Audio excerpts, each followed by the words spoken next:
வடக்கு தெற்கு, இந்த மாநிலம் அந்த மாநிலம், அந்த மொழி இந்த மொழி, இந்த நாடு அந்த நாடு என்று இவர்கள் பிரிவினையைத்தான் ஏற்படுத்தி கொண்டிருப்பார்கள். அதற்காகவாவது தமிழ்நாட்டில் திமுக தோற்கடிக்கப்பட வேண்டும். PM ஸ்டாலினுக்கு தான் இன்னைக்கு அவருக்கு உள்ளுக்குள்ள மனசுக்குள்ள ஒரு சுனாமி அடிச்சுக்கிட்டே இருக்குது. அதனால தென்றலாக இருக்கும் தெற்கை புயலாக மாட்டுகிறார் என்று உள்ளுக்குள்ள ஒரு புயல் தோல்வி சுனாமி அவரை சுத்தி சுத்தி வருகிறது.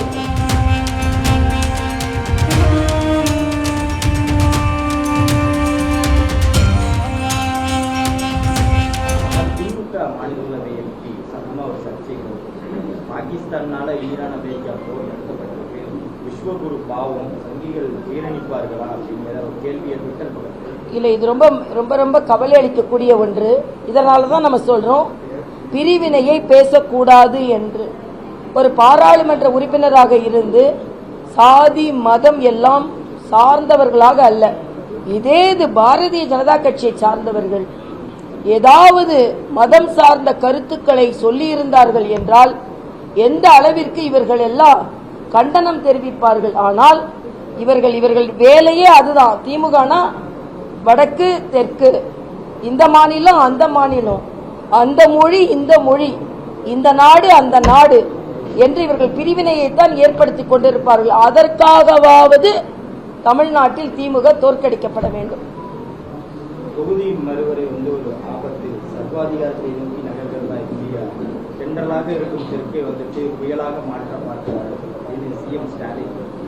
சிஎம் ஸ்டாலினுக்கு தான் இன்னைக்கு அவருக்கு உள்ளுக்குள்ள மனசுக்குள்ள ஒரு சுனாமி அடிச்சுக்கிட்டே இருக்குது.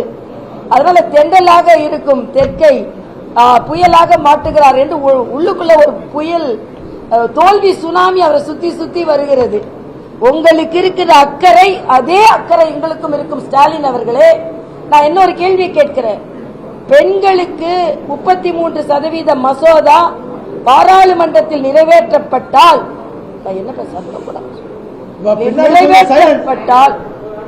நிறைவேற்றப்பட்டால் எண்ணிக்கை அதிகரிக்கப்படும்.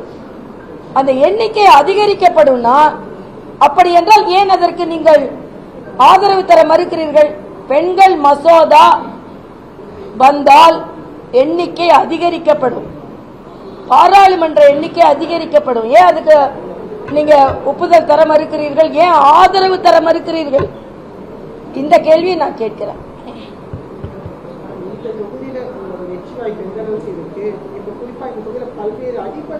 அதான் நீங்க என்னோட பிரச்சாரத்துக்கு தயவு செய்து வாங்க சாயந்தரம், அதுக்கு நான் எல்லாம் விவரமா பேசுறேன். சாயந்தரம் பத்திரிகை சகோதரர்கள் அனைவரையும் நான் எதிர்பார்க்கிறேன். இன்றைய தினம் தேரடி கிழக்கு மாட வீதியில் இருந்து அப்புறம் சித்திரகுளம் காந்தி சிலை சித்திரகுளம் வரைக்கும் சென்று விசாலாட்சி தோட்டம் வரைக்கும் இன்னைக்கு பிரச்சாரம் இருக்கிறது. இன்னைக்கு மாலை பிரச்சாரத்தை ஆரம்பிக்கிறோம். நாளையிலிருந்து காலை மாலை 2 நேரமும் பிரச்சாரம் இருக்கும்.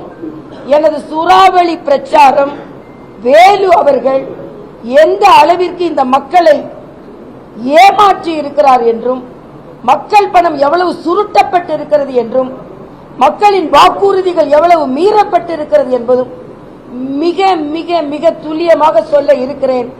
அதனால் நிச்சயமாக நீங்கள் எல்லாம் வர வேண்டும் என்று கேட்டுக்கொள்கிறேன்.